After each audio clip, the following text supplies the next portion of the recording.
Oh, my lord, you wouldn't believe it. Oh, yes, I would. I would suck his dick.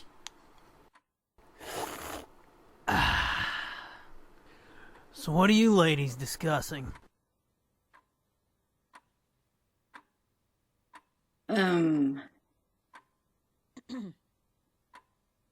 Books?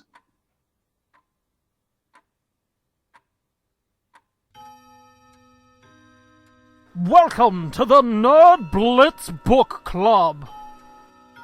Pull up a seat and pull down your pants. Listen to us read and go on rants.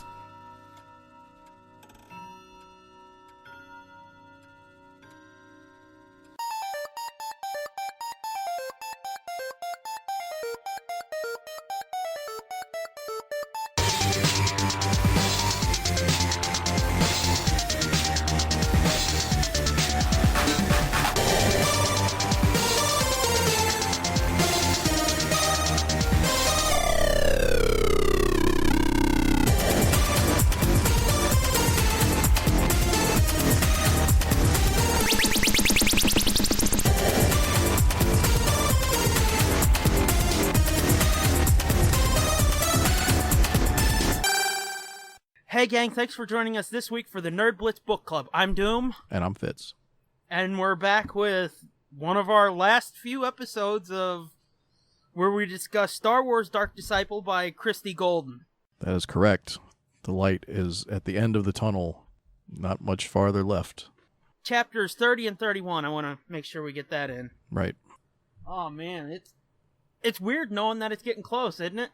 Yeah, I didn't realize how close it was, actually. I know, because it was just a few episodes ago where it was like, we're about halfway, and it's like, bullshit, we're over halfway now. Yeah. Because we've only got, 5 episodes left? There's, yeah. 10 chapters. 10 chapters left, so. Good lord. It's taken a long time, but it seems like it's gone quick, doesn't it? Yeah, kind of. As I'm cutting these episodes, I'm going back, I'm like, fuck, I forgot that even happened in this book. Yeah, me too, because you're sending them to me, and it's like, oh yeah, okay. Like, I don't even remember this now. conversation. Totally. So yeah, I mean, unexpectedly, book club, recording these book club episodes, like, I'll never have to read the book again. I can just go back and listen to me and you mangle it. Yeah, really. That one was funny where it's like, people are probably going to be telling us, hey, assholes, you forgot about this, and it was like 6 episodes later or whatever, 3 episodes later. Yeah. Look at this, we're reminiscing already. I know. Hopefully people have been enjoying it so far. Yeah. Since none of them are released yet, we have no idea. So this could be a huge waste of time. Well, no. At least it's been fun, because we've had some really fucking hardcore, nerdy Star Wars conversations. Yeah, we have. It's actually been kind of embarrassing when I listen back to it. See, it's not embarrassing to me one bit. Yeah. Because it's not to me really either, like, but it was like, ooh, fuck. I told you this a couple weeks ago. To me, it's just like, wow. I can actually hold my own in a fucking Star Wars conversation, you know? Well, I hear myself and it's like, oh, you know way too much about this. You know way too many details. I have the opposite reaction. I'm just like, wow, I can keep up. Yeah, you have. You've been doing good.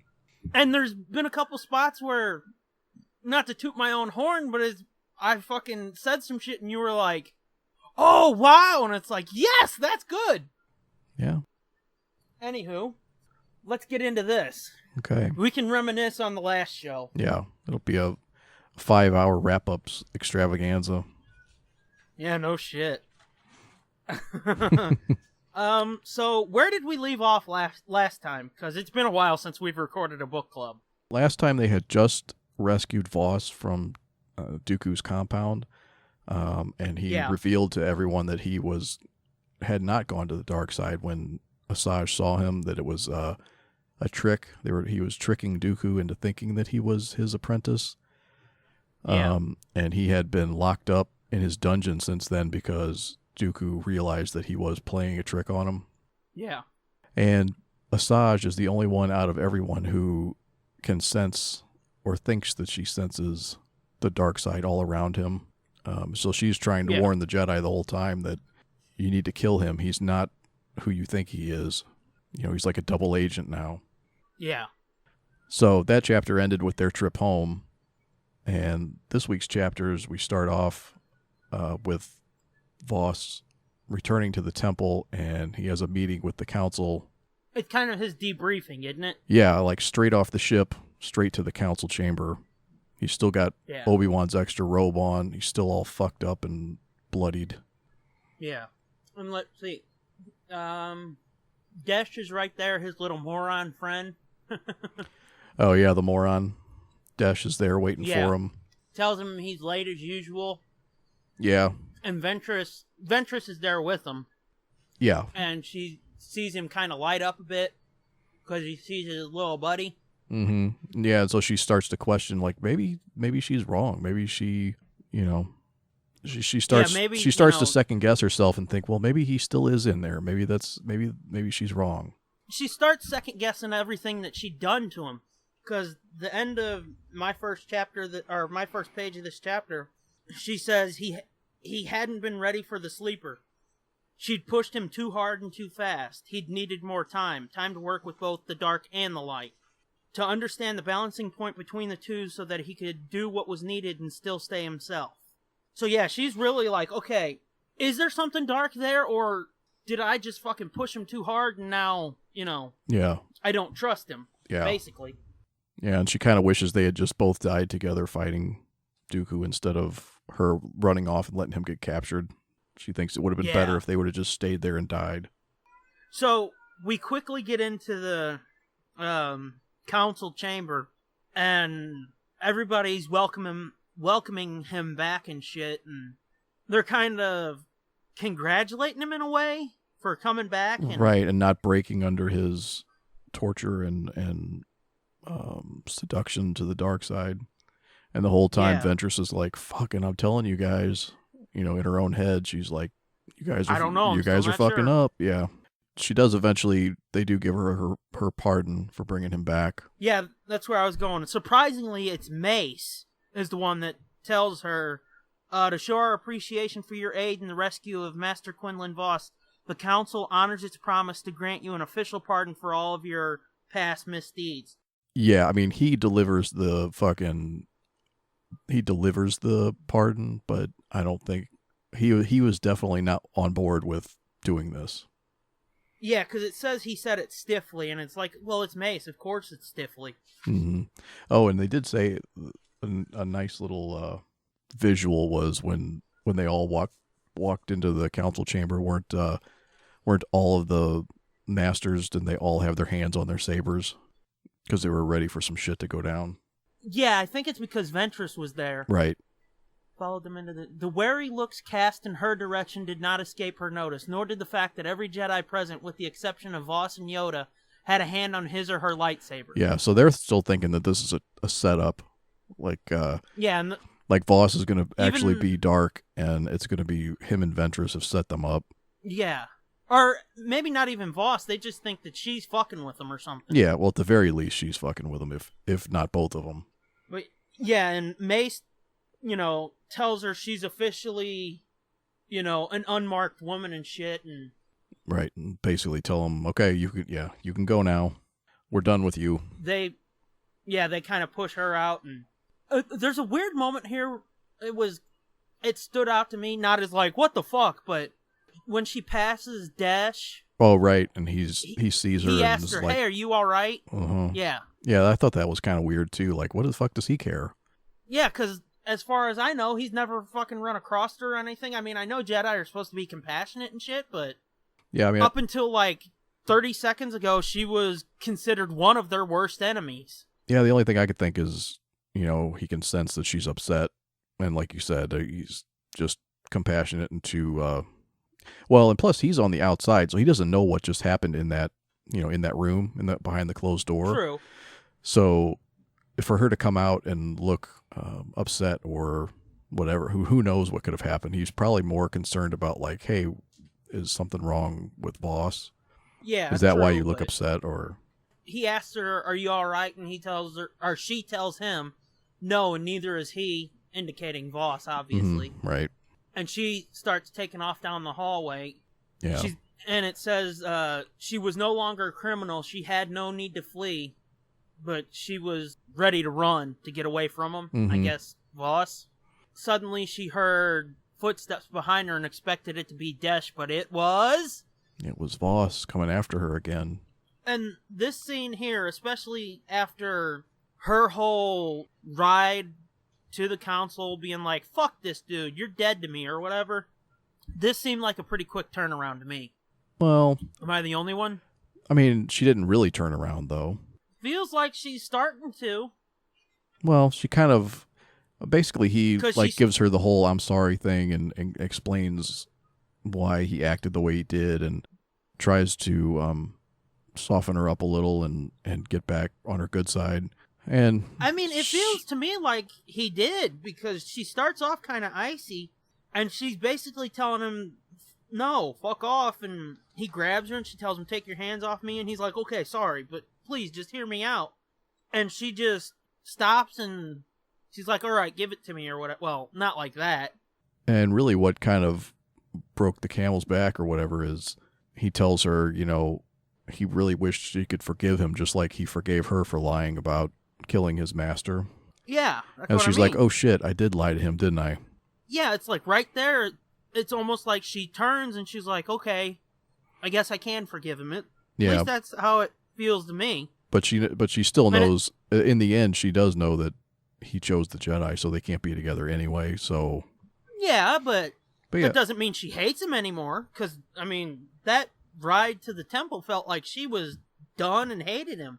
Yeah, you're right, actually, because then she, you know, he says, my feelings for you haven't changed, and she knows it. She can feel it in the Force that he's not lying, that it's true, and she's like, oh my God, what the fuck?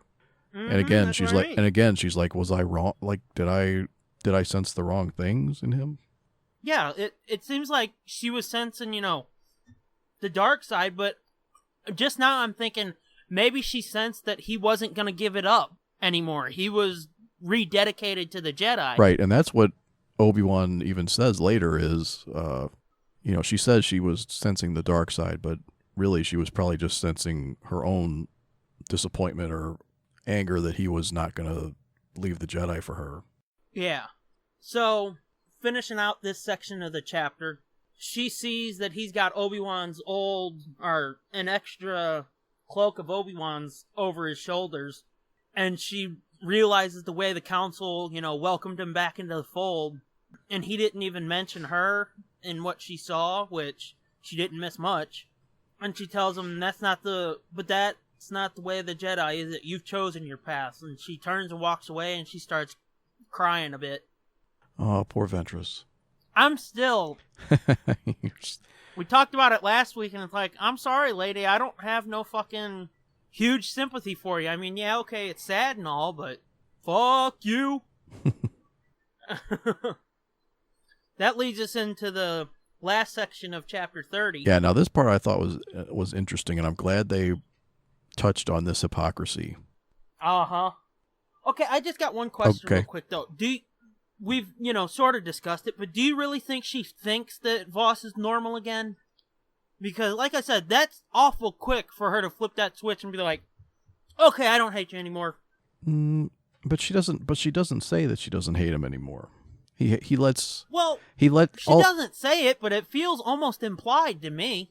Yeah, I feel like it's more like she's still conflicted, like she's still not sure, but even if everything is true, it doesn't matter anyway, because he didn't pick her, he picked the Jedi.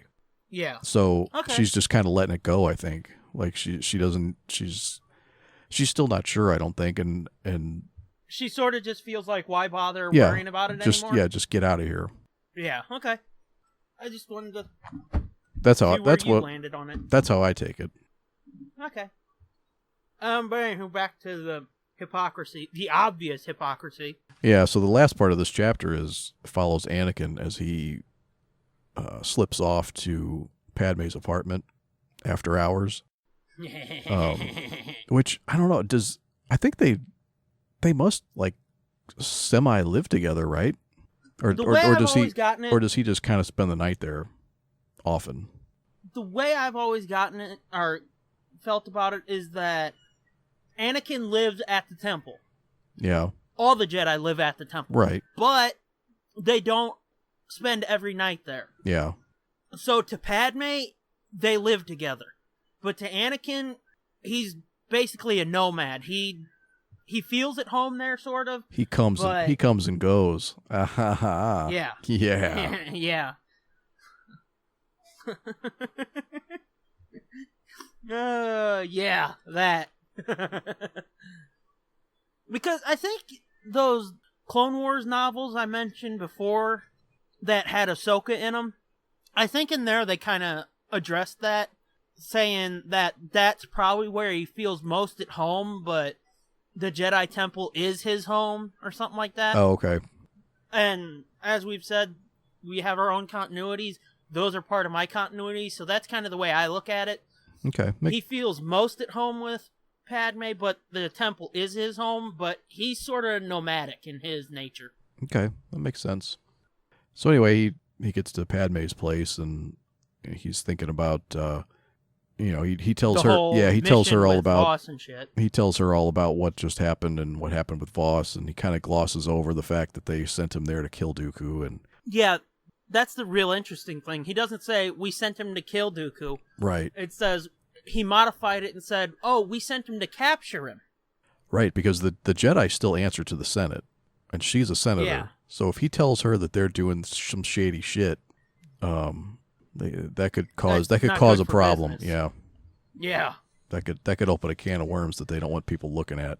Yeah, and this whole mission's been deemed, Jedi business, so it's none of the politicians to worry about, but if they said we went out to kill Dooku, it could cause a problem. So yeah.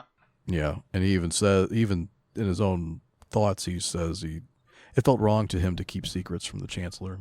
For the order to keep secrets from the Chancellor, but the decision, like many others, was out of his hands. Mm-hmm. And when he finished telling her, she's like, "Okay, what do you think?" And he basically tells her, "It's fucked up. I wasn't into the idea of using it, Ventress anyway, but nobody cared what I thought." Right. And then she says, let's see. Oh, they kind of have like a little playful dialogue about, what do you think she did to him? And Anakin's like, well, clearly she seduced him. And she's like, well, how would you know that? Yeah. He's kind of like, well, rumor has it, and you should really hear how she flirts with Obi-Wan when they fight. And that goes back to what Obi-Wan said before about her, that when he told Voss to go find her, he's like, you gotta fucking flirt with her. Right. And then he does admit later on in their conversation that Ventress did seem genuinely upset by it all, and that it's the first time he's ever seen her display any kind of real emotion. Yeah, it's the first time I've seen a real emotion out of her that didn't involve removing someone's body parts. And then he says, but it doesn't matter. A Jedi isn't supposed to, and Padme gives him a look, and he's like, but wait, baby, we're different. We're in love. Come on, baby, come back. Yeah. He says, but it's different. We're in love. And she tells him, yes, we are. And maybe they are too. Yeah, that I thought was pretty fucking funny. Yeah, I thought it was pretty good. And then let's see. He tells her Ventress isn't capable of anything as selfless as love. And Voss couldn't possibly have cared about a murderess like her. Boy, is he wrong. Yeah, no shit. Besides, she's the one who took him to the dark side in the first place. Padme tells him stranger things have happened, and he says maybe if she loves him, she's his way back from it. Padme says that. Yeah. And Anakin finds he has no response to that. And that stuck out to me, and that's one of my notes. What do you think that meant, that Anakin didn't have a response to that? Because I have an idea. I don't know exactly. I kind of just blew past it like... No, that stuck out to me. Well, no, I mean, I didn't. That... No, I didn't mean it stuck out to me, but I didn't think about it like, what does he think that means? I just kind of assumed that he thought it left him kind of like, just like the realization that a Jedi is not supposed to whatever, and then he realizes, oh shit, I'm doing that too.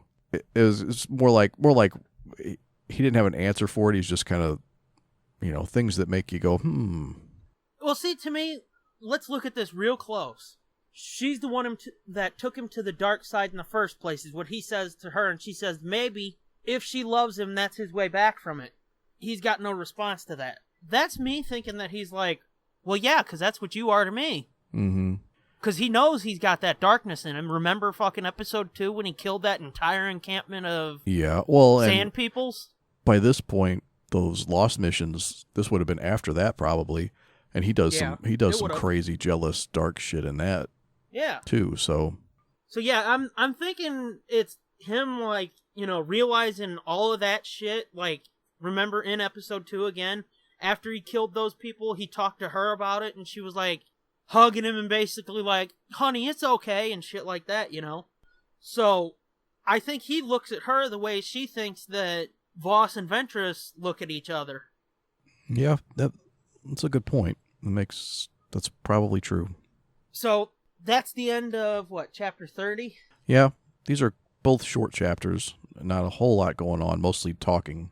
Although at the end of chapter 31, there is a couple good bits of things that I want to mention. Yeah. But we'll get there. So here it's a few months later, or a month later, or I'm not exactly sure, but time has passed. Yeah, at least a month. Yeah. But Voss has been training again, and his wounds are healing, and he's getting back to his normal self, and there's been no hint of the dark side in him. Nobody still can sense anything wrong with him.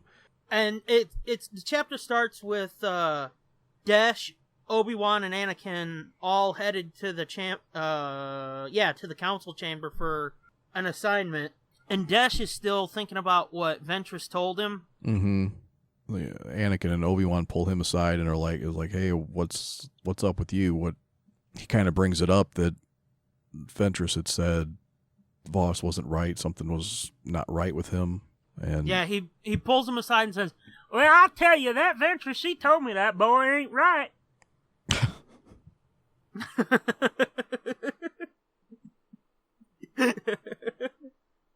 Yeah.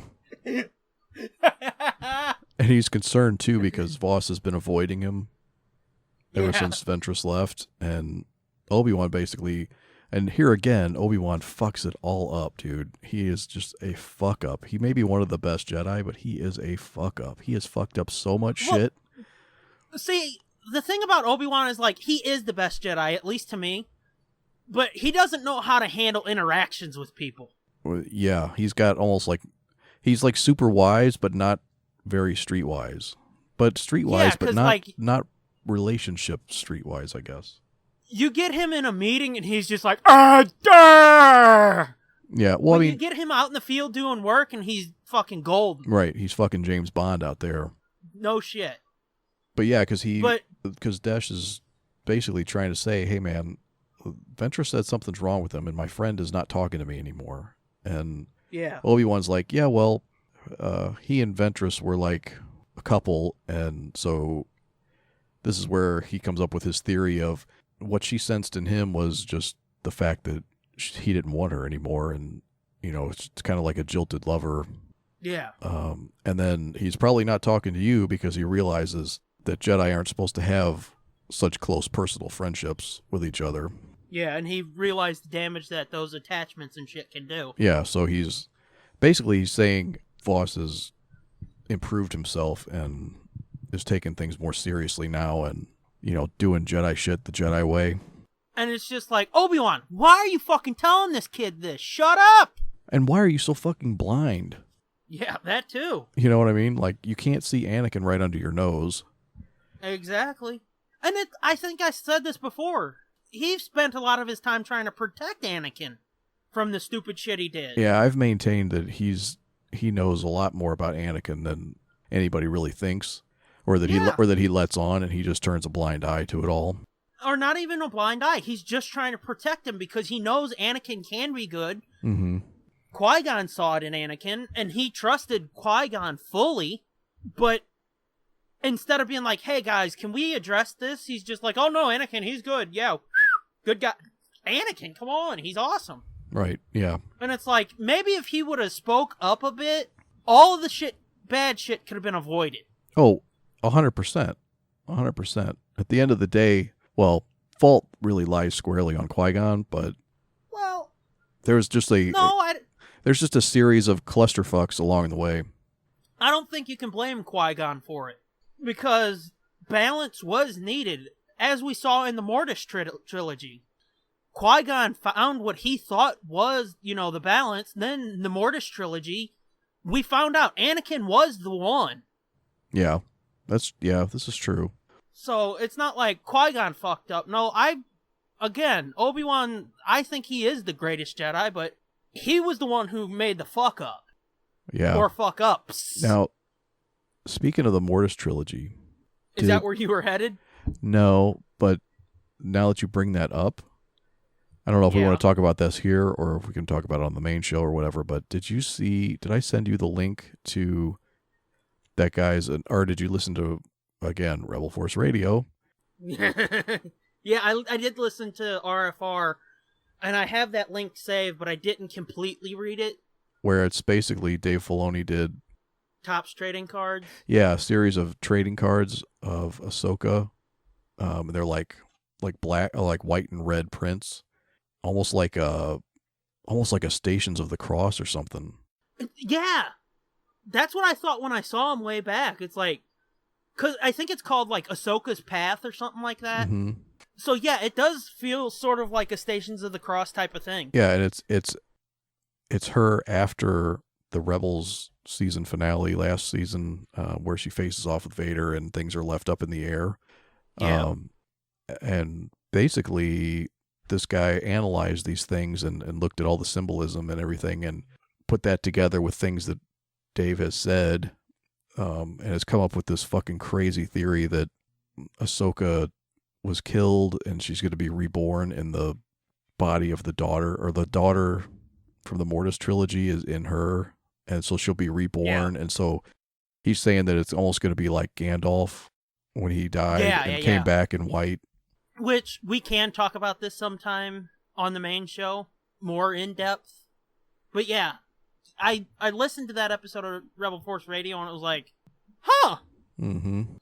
How are you trying to connect that to Anakin? Well, I wasn't just that. Interesting side note. Yeah, and kind of like, if you look at the father in the Mortis trilogy, wanted Anakin to take over for his... As the middle ground, the balance, yeah. Yeah, and he wouldn't do it. And then Ahsoka, the daughter, saved her life by giving her life energy or whatever.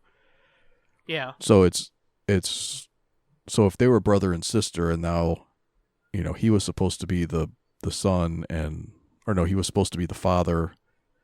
Yeah. And now Ahsoka has got the daughter, the spirit of the daughter in her. I don't know. It's weird. The symbolism is crazy. I know. Well, to me, it feels like the extreme far to the dark, obviously, is Sidious. With Ahsoka having the daughter's life force or whatever, she's the extreme to the light. Anakin's the middle ground.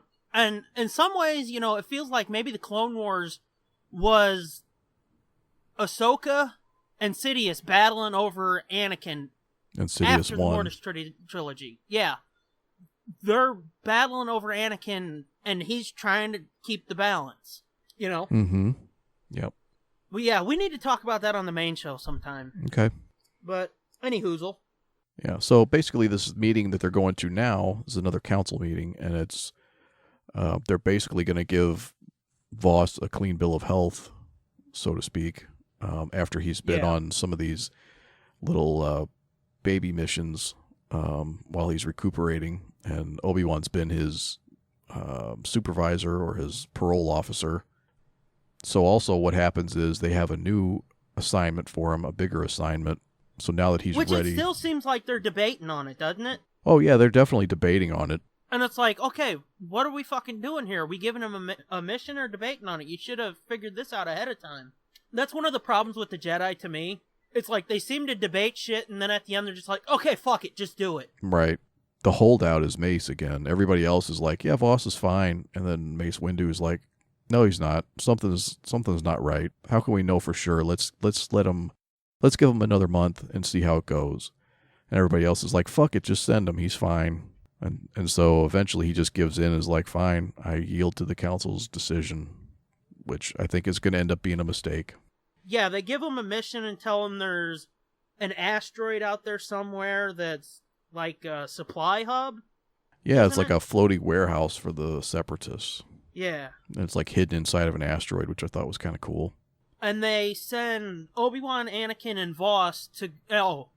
they send Obi-Wan and Voss to go bust it up, or... No, they're going to go snatch the supplies out of there and distribute them to Republic worlds that need them, and also keep them out of the hands of the Separatists. Gotcha.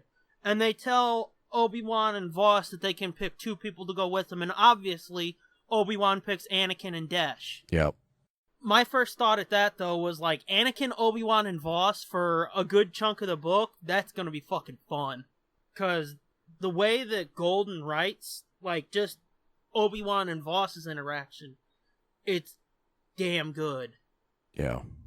Mace asks Voss if Dooku mentioned anything like this to him, and Voss tells him he did say something about a supply base once, but he thought it was on a planet, maybe Tula. And Windu's like, yeah, bullshit, it's here, we know it. And Voss is like, well, yeah, I'm sure there's more than one base, though.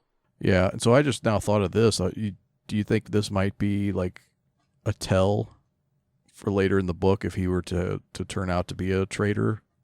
Was this maybe his attempt to be like, to misdirect them, be like, oh no, I think it was on this other place?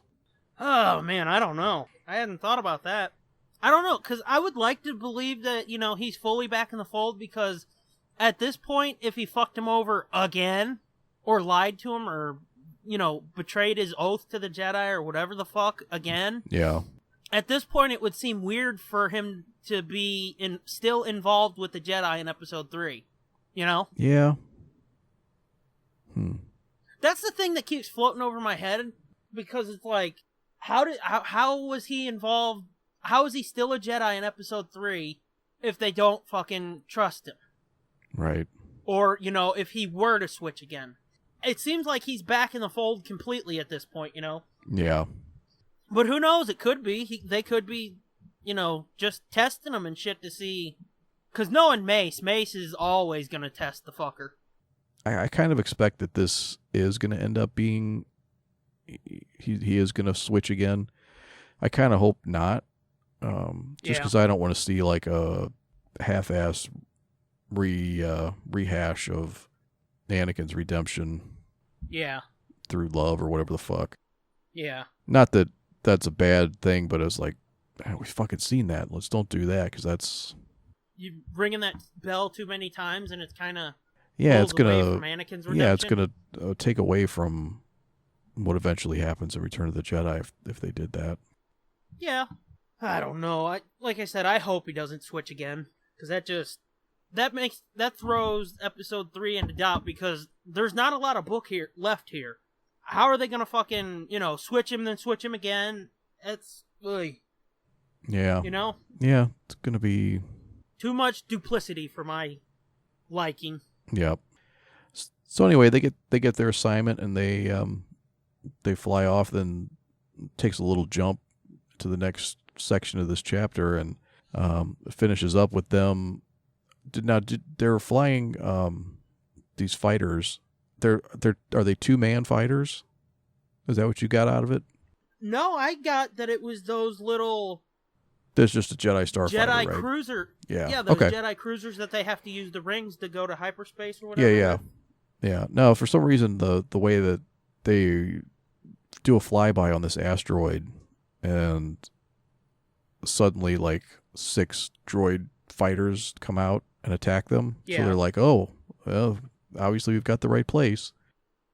And somebody says they're outnumbered 2-1, and it's like, well, it's not 2-1, is it? There's 6 ships and 4 Jedi starfighters. That's not 2-1, is it? Yeah, no, it's not. So then I was trying to figure out, well, maybe there are 2 to a ship, so there'd be 2 ships and 6. So then it would be 3-1. Yeah. So that doesn't make any sense either. But see, right here it says, Dash, Anakin, Obi-Wan, and Voss were all in their Eta 2 Actis class interceptors. Yeah, I didn't even notice that, but I remember, didn't they call those Jedi ships, those little Jedi ships, like just Jedi starfighters or something like that? Little cruisers or something? Why are they calling them interceptors? I don't know. Because that was the only thing that sort of confused me a bit. See, the math shit I just skipped over because I don't do math. Yeah, now the Jedi Starfighter is what's in Episode 2.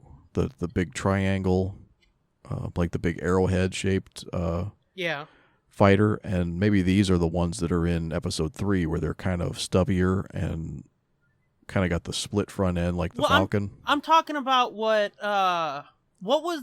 did they call the little ships that Obi-Wan had on?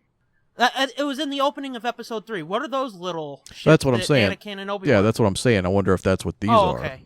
Yeah. That's what I thought they were, but calling them interceptors threw me. Yeah, I don't remember what the toys were called. I think they were probably just called Starfighters. I thought they were called Jedi Cruisers or Jedi Starfighters or something. Calling them interceptors, it's like, wait, what? But they fight off these droid fighters real quick, and I want to know if you noticed this part where it says like Anubis that had spotted a jackrabbit. Did you notice that? I did, but I can't think How did you feel about that? When the way they said jackrabbit. Well, jackrab. Wait. Because it's Jakrab. Jackrab. Oh. I read it as jackrabbit. I filled in the rest. No, I read it as jackrab, and I kept going, and it was like, back up, jackrab. And for a minute, it was like, that's stupid. But then it was like, wait a minute. Remember when we were reading those old comics, and they're like, it's a space rabbit! Right. Yeah, I guess it's jackrab's like, better than space rabbit. Well, I thought about it, and it's like, that's actually a good way to fucking describe it, because you're not just saying, it's a jackrabbit, it's a bunny, shit like that. You're not using specific words that are, solely ours. They say jackrab and spell it with a K, just Jakrab, instead of like Jack. And it's like, that tells you exactly what it is, but at the same time, it's a slightly different phrasing so that it fits more into the world than if they just said a jackrabbit. Right. I know, I completely overthought this, but when I read this a few minutes ago for the first time, it was like, I like that. Yeah. Yeah. And Anubis, that's the dog that Embo has. Yeah. Yeah. We just covered that earlier in this book. So this is the second time in this book that Anubis are referenced. That we can remember, at least. Yeah. But yeah, I thought that was cool, jackrab. Because, I know a lot of people got thrown off by them using different words from ours in the old canon, like, what was it, refreshers? I know a lot of people bumped up against that, and to me, it made a lot more sense. Yeah, I don't have a problem with refreshers. The thing that I don't like is calf. I fucking hate that. See, that didn't bother me either. It fucking bugs the shit out of me, and they use it all over sci-fi books. Like Dan Abnett wrote a bunch of Warhammer 40K books, and in that I think he calls coffee calf. They're drinking calf out of tin cups and shit in the infantry. Well, okay, we're going to talk about that sometime, but Warhammer, that's basically us, but 40,000 years in the future. Isn't that what you said? Yeah, so that makes more sense. That's more... No, see, that makes less sense to me. I think they would call that coffee. Yeah. This is a fucking totally different galaxy. To me, calf makes sense in Star Wars, but like shit that's us, but years later, like Warhammer or Star Trek, that doesn't make sense. Yeah. Well, none of it's as blatant as in Heir to the Empire when Luke Skywalker's drinking fucking hot chocolate. Now, see, that I would bump up against because that's our word, straight up. Oh, I know. That's what I'm saying. That's fucking blatant and awful, and he got the recipe from Lando Calrissian. I was like, oh, no, that's fucking... God. That's bad. Yeah. Yeah, that was... I tried reading Heir to the Empire again not that long ago, and I forgot that was in there, and I hit that, and I was like, oh, fuck, that just ruined this whole first part of the book. Son of a bitch.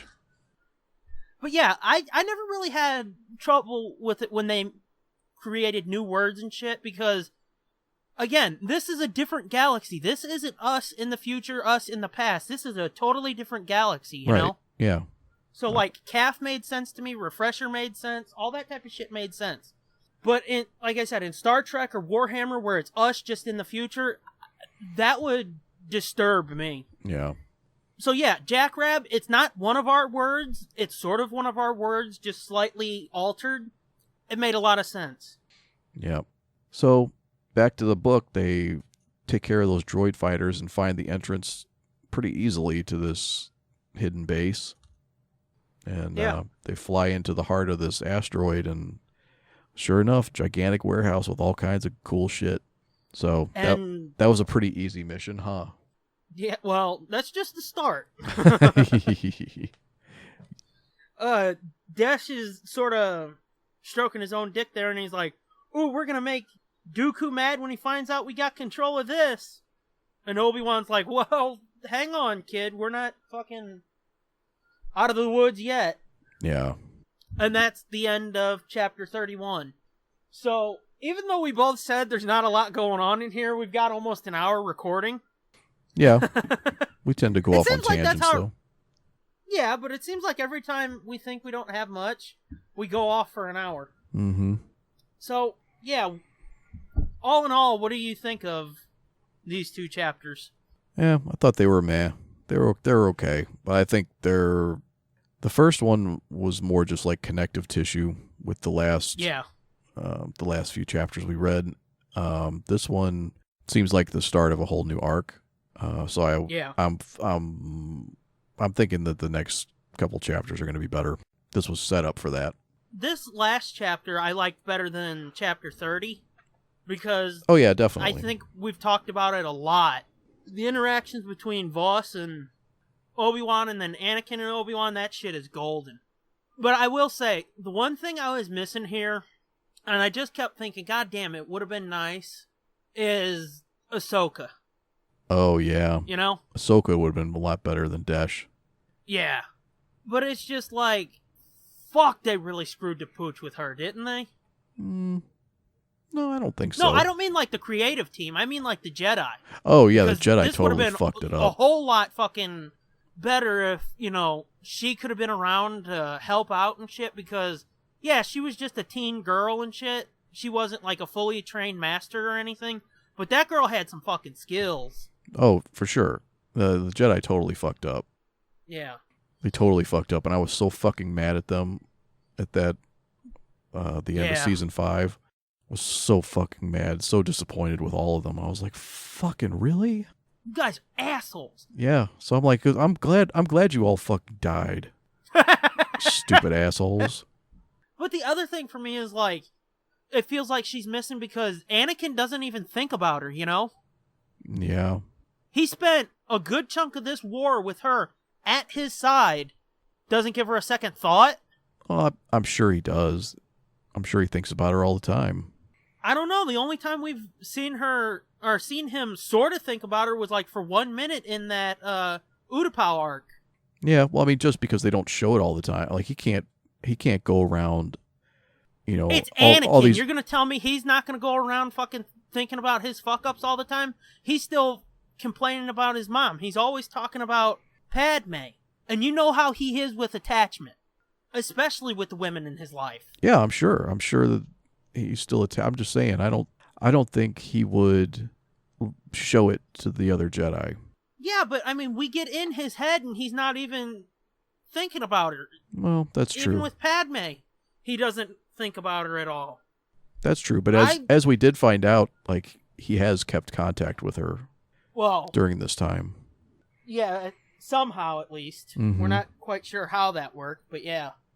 So, I guess overall, you like where we're heading as we're coming in for a landing here soon?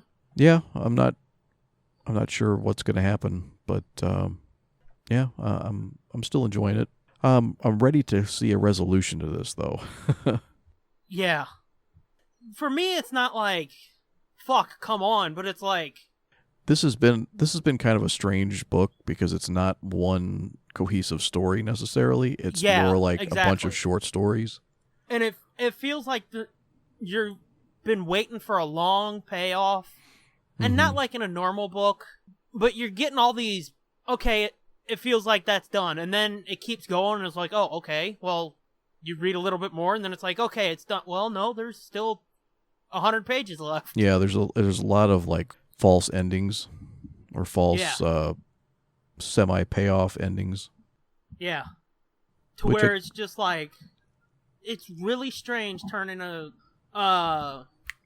episodes of a TV show into a book. Yeah, I've said it, I really like Christie Golden, I really like this book, but I think this might have worked better as a comic. Yeah, I agree. It probably would have.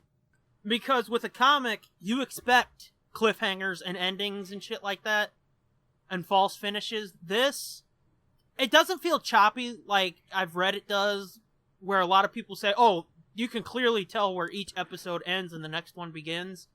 It's not that, because we've spent a lot of time debating, and it's like, do you think it's here or do you think it's here? Where do you think? But it does feel like there's a lot of false finishes. So are you ready to do the thank yous, or is there anything else you got to say about these 2 chapters? No, I think I'm ready. Our thank yous, as always, go to Batcat37 and at TESD Groupie for their help with the intro skit. And then for our logo, thanks to at Sherry Says and at the JSarge. As for us, you can find us on iTunes, Google Play, Stitcher, TuneIn Radio, hialtpod.net, and then nerdblitz.com is where you can find everything about us. I'm at the Scooby Doom. You're at Fitzman73. And you can follow the pod at NerdBlitzPod. Are we good? We're fantastic. Oh, well, I wouldn't go that far, but until next time, bookmark it. This has been a feature of JJ2E Media and TSDJA Productions.